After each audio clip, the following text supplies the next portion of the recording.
Welcome.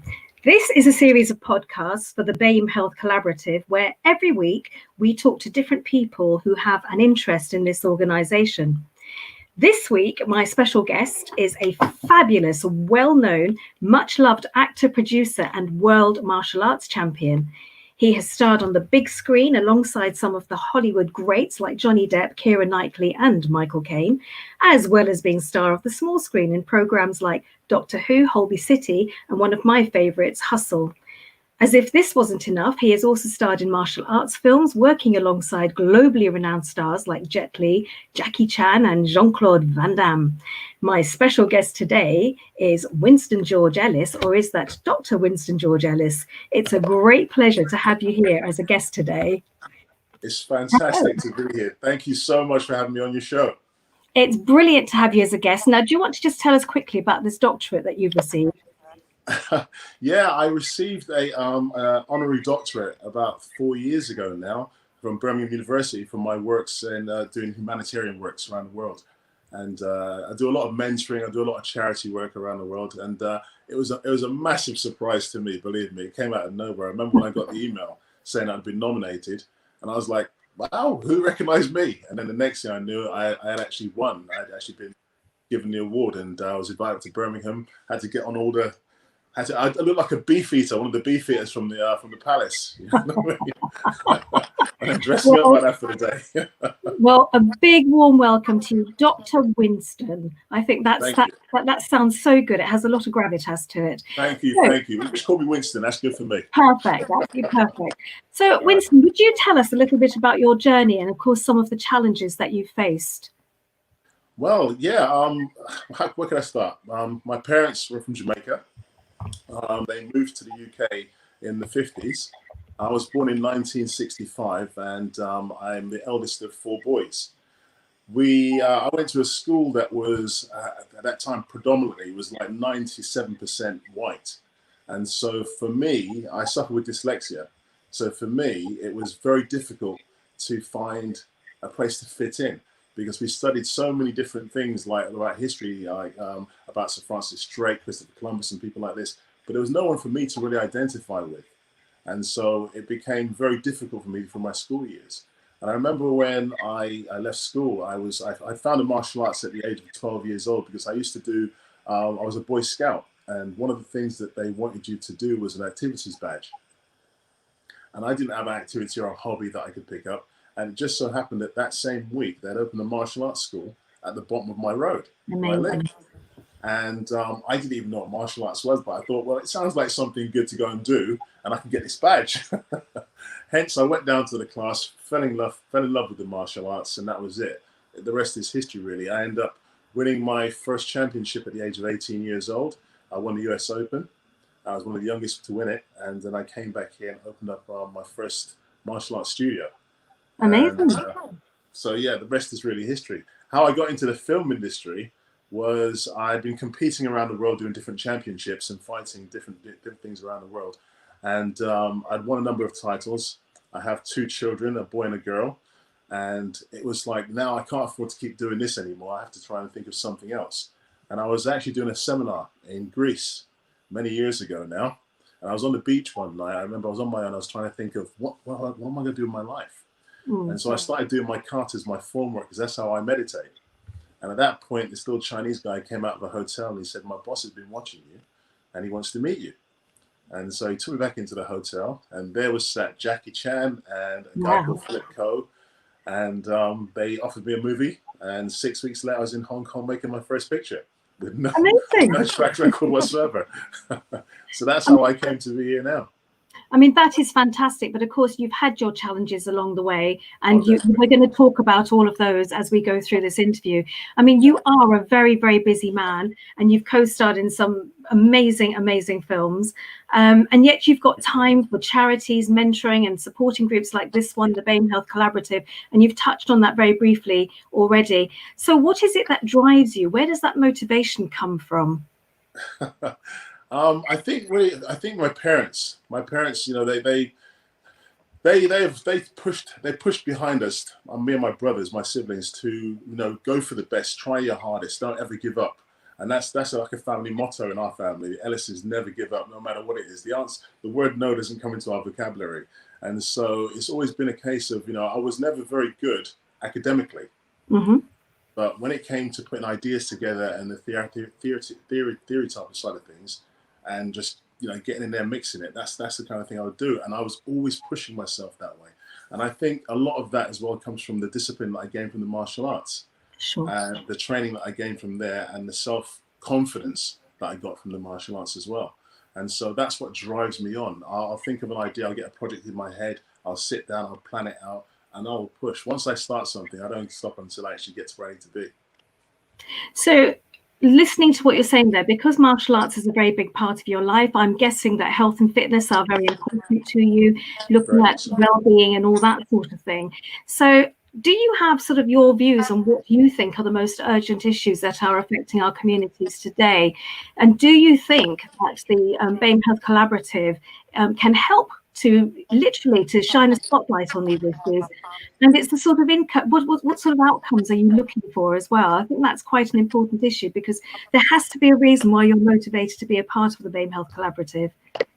Well, my reasons are a little bit selfish, I have to say, because my parents are in their 70s, their late 70s now, and they both suffer with ill health. My father has prostate cancer, my mother has high diabetes and high blood pressure, and so on. And I realized that, they came from a generation whereby you never go to the doctor unless you're literally at death's door, Mm-hmm. And Mm-hmm. I feel that this charity, this organization will help in two levels. One, to help to re-educate that generation on how to open up and express themselves and be able to turn around and get to the doctor when they have any kind of ailments way before it becomes too late in some cases. And also from the professional standpoint of how to address people from these types of communities and how to deal with them and how to get that information from them, how to make them feel comfortable, create an environment that makes them feel comfortable, that they can talk about these kind of issues. So I think that's one of the reasons when Michaelene spoke to me about this, I thought this is a fantastic idea, because I have my elderly mother staying with me at the moment. She's over here from Jamaica, and believe me, when she came over, I said, right, that's it. I'm not accepting this. And I started getting her in the gym every day with me, training, exercising, eating healthy, teaching her a new way of living, because that generation, everything from that back home is you cook it, you fry it, and you boil a living daylights out of it. You know what I mean? All the goodness out of it.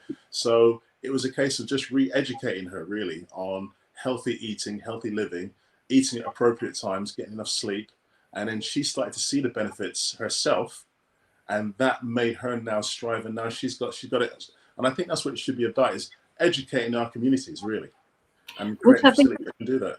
Absolutely. And I do think, just like looking at something, how did you actually hear about the BAME Health Collaborative in the first instance? Oh man, that was my sister, Michaelene. I have to say, I love that woman. Believe me, she is a dynamo of energy.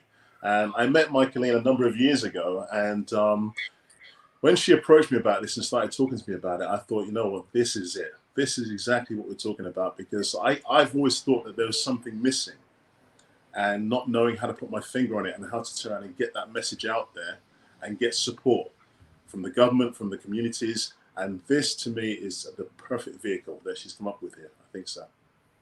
I mean, I have to agree with you on that one. I think you describe her as a dynamo. I describe her as a tour de force.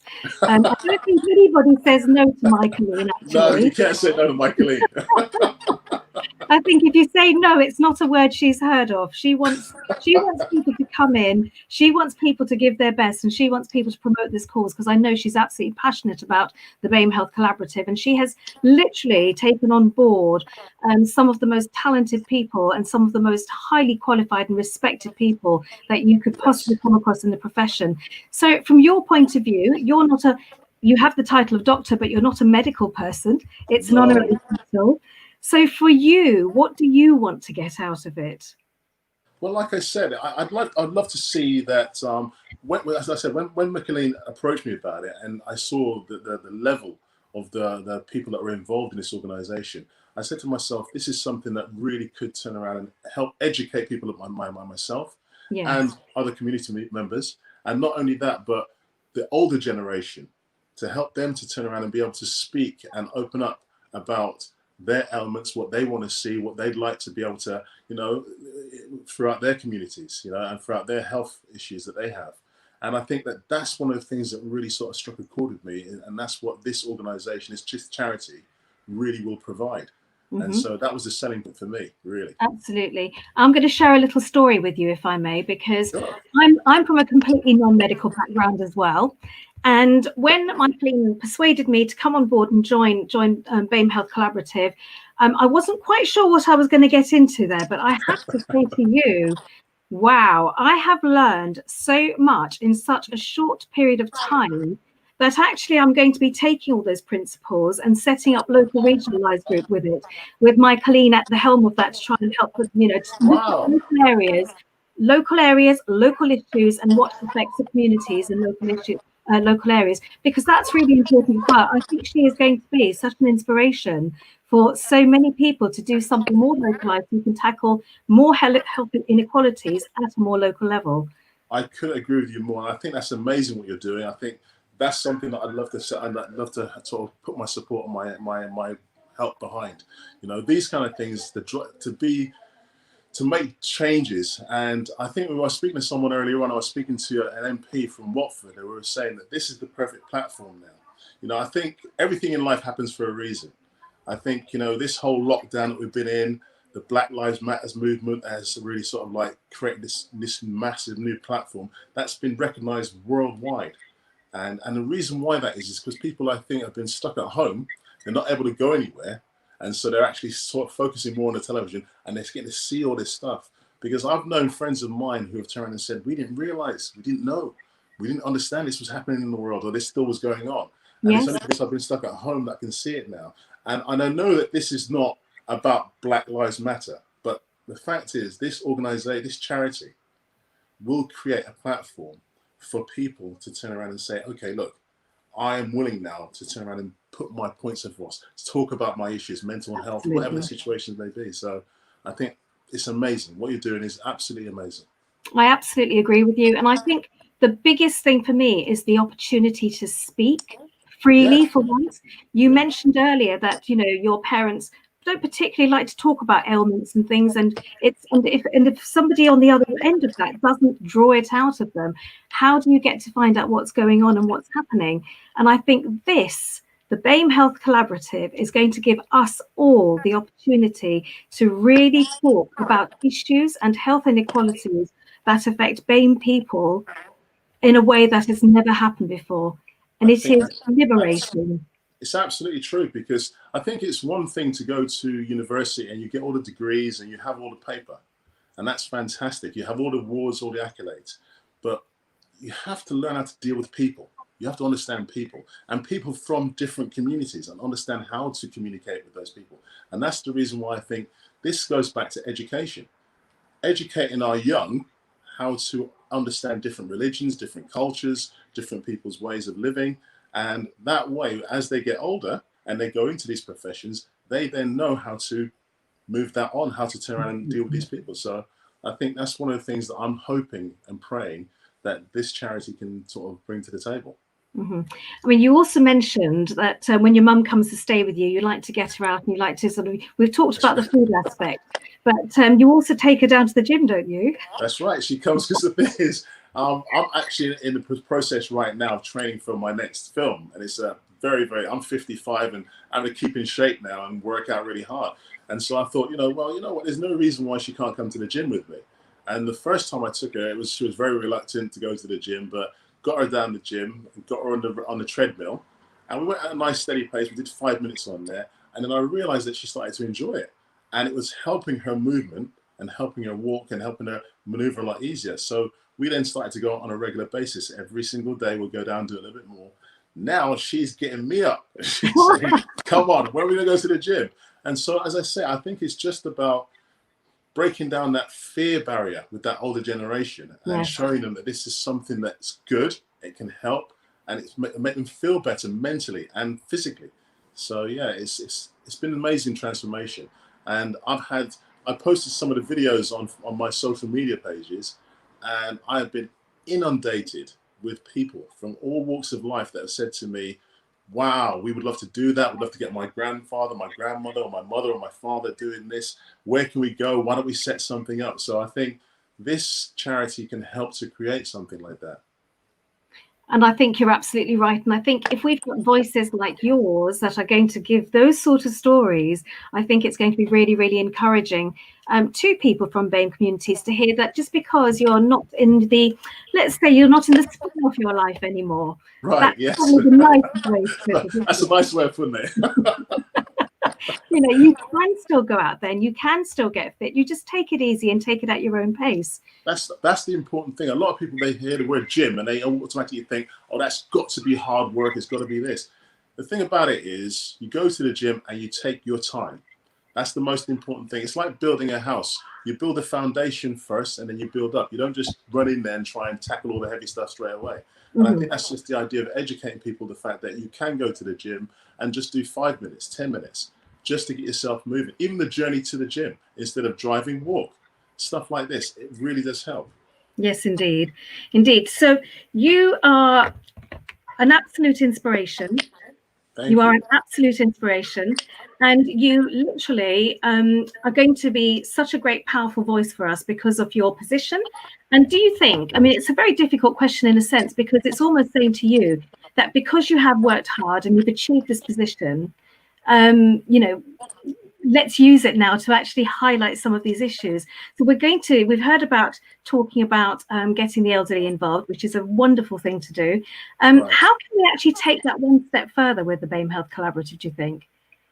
I think it's something that I'm in the process of trying to plan out and work out. But I think for me, I would love to see facilities open up in different communities around the country, whereby in our community centres or whatever, whereby we can have instructors, trained professionals go in and work with the elderly, go into care homes, work with the elderly, you know, and educate them and do that exercise and so on and so on.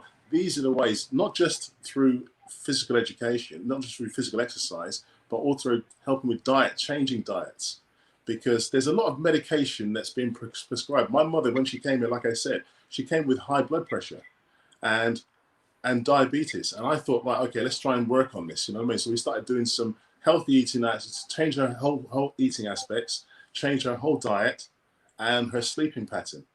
She went back to the doctor, diabetes, no more diabetes tablets for mom. Do you know what I mean? It was just gone.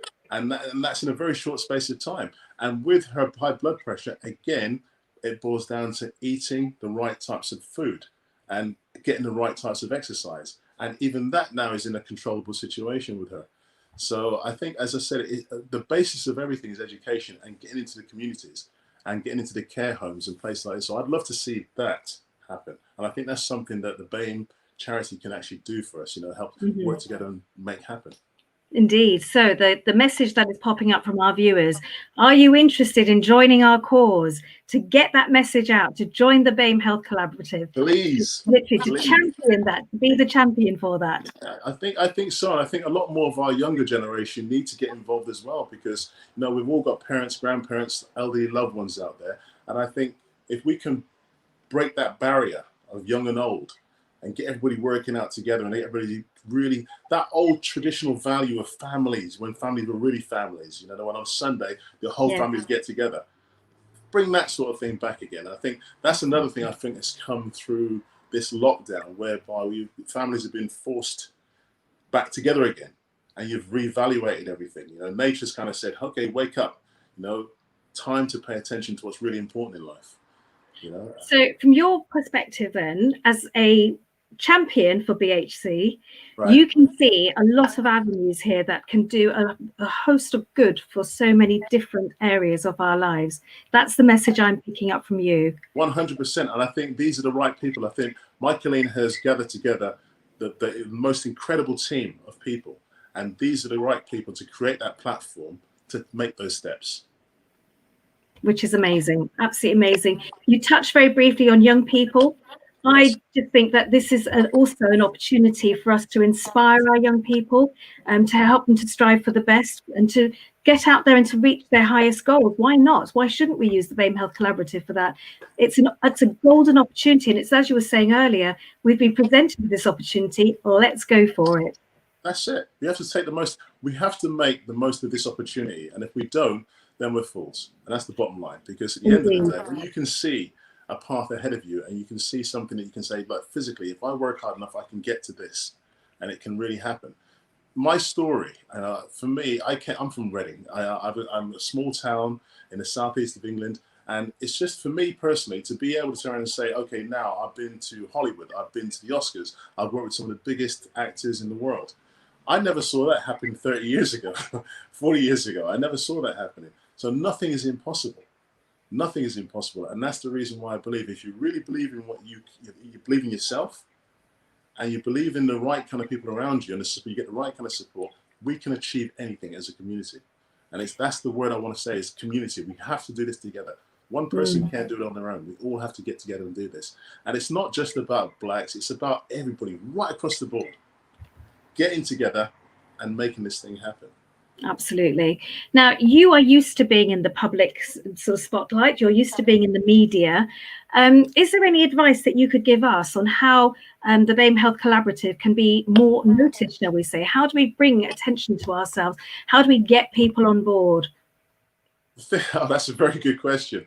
For me personally, is to really get that message out there with social media. Get it out there. Social media is the thing right now. Let's face it. That online has become the new dynamic in our industry. So for me, it'd be creating mini documentaries, trailers, to get them out there, whereby people can actually see what it is we're doing, what it is the organization does, and how we want to make differences within our communities. And I think it's very important that we get to, I'm trying to think of the right way to say this, try and get younger people giving that message out as well, because it's the younger generation that we need to tap into, because let's face it, that's our future. That's our future. So if we can tap into that younger generation and get them listening and get them speaking about this and working with us, then we're creating a magnificent platform for our future. I think those are very wise words indeed. Very wise words. Yes, indeed. And if you had one message that you wanted to put out there, what would your message be? So you could bring the BAME Health Collaborative together with the community. Wow, that's another good question. Whoa. You're on a roll now, huh? The one message I'd say is it's time. This is time for change. And we've been given an amazing platform. I think we should use it, not just as individuals, but as a whole community. We should definitely use this platform that we've been given here. You know, being locked down has changed. I think I've talked to so many people over the last 4 months who have been stranded in their homes, who haven't seen loved ones for long periods of time, who haven't been able to go to work. And I feel that the one message that I've got from them is they've noticed things around themselves. They've recognized different things. For example, I'll give you an example. I moved into this apartment a year ago today, okay? And I've been here working back and forth. And it wasn't until the lockdown came into effect that I realized that I had a lake 200 meters from my door and a big countryside. I didn't realize it was even there. And it's just, I realized that now at nighttime I'm hearing birds and I'm thinking all these amazing sounds and things that I'm recognizing around me in my community because of the fact that everything had ground to a halt. And I was forced into listening, using those senses. And I thought, well, you know what? When I come out of this lockdown, I'm going to make sure that I make the most of every day and take time to stop and smell the roses, as they say. And I think that's what my message would be, is make the best of this opportunity. Let's not let it go. Let's stick together as a community. Let's work together. Let's make this happen. Absolutely right. I feel the same way. And I hope as a world, we don't go back to where we were before. I really do. That's my biggest fear, is that we turn around and don't learn anything from it. And a lot of us go back to where it was before. I don't want it to go back to where it was before. I think this is time for change. And people like Michaelene, yourself, and everybody that's involved in the BAME community, really, I feel I can't salute you guys enough, because this is what we need to be doing.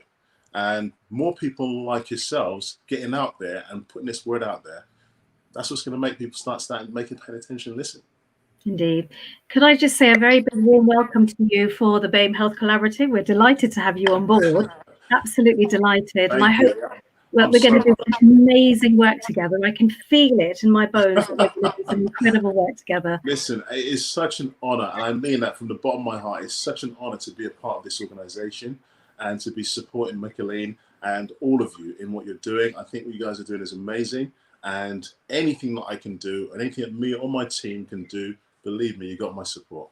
That is fantastic, because of course the BAME Health Collaborative is an organisation that supports BAME communities from the grassroots upwards, and we like to look at all the issues, and now we have the opportunity to tackle them as well and to get them into mainstream conversation, which is a dream come true. I think it really is. So welcome aboard. It's been an absolute joy and a pleasure to have your company today. What are we allowed to know what the next big project is for you? Yes, actually, I can tell you. I'm actually producing. I'm an executive producer at the moment on a huge feature-length documentary with Arnold Schwarzenegger, Eddie Hall, and a number of other big-name stars. And it's basically about Eddie Hall, who's the world's strongest man. It's about his transition from being the world's strongest man into becoming an actor, and all the stuff they had to go through, mental health issues and all this types of stuff that he's had to go through. And because someone like Arnold has been through this, and people like Dwayne Johnson, The Rock, and Sylvester Stallone, it's surprising how many of these guys want to talk about it. And so basically this documentary sort of revolves around that journey. And I'm so proud to be the executive producer on it and taking it to the next level. So yeah, this is it. That's my baby right there. Amazing. That's fantastic. Could I wish you every success with that? I hope it goes really, really well. I hope it's just fantastic. I'm sure it will be with you there at the helm. Why wouldn't it be? And again, thank you so very much for joining us today as part of the BAME Health Collaborative, and delighted to have you on board as a champion and an ambassador for us, and look forward to working with you in the future. God bless you guys. Thank you. Well, you said don't call you doctor, but I'm going to say Dr. Winston Ellis. It has been a joy and a pleasure. Thank you so much for joining us here today on our podcast for the BAME Health Collaborative, talking about those issues that matter to you. And I hope your mum really enjoys the gym. Thanks very much indeed. Thank you for having me. God bless you guys. All right. God bless you too. Thank you very much indeed. Look forward to working with you in the future.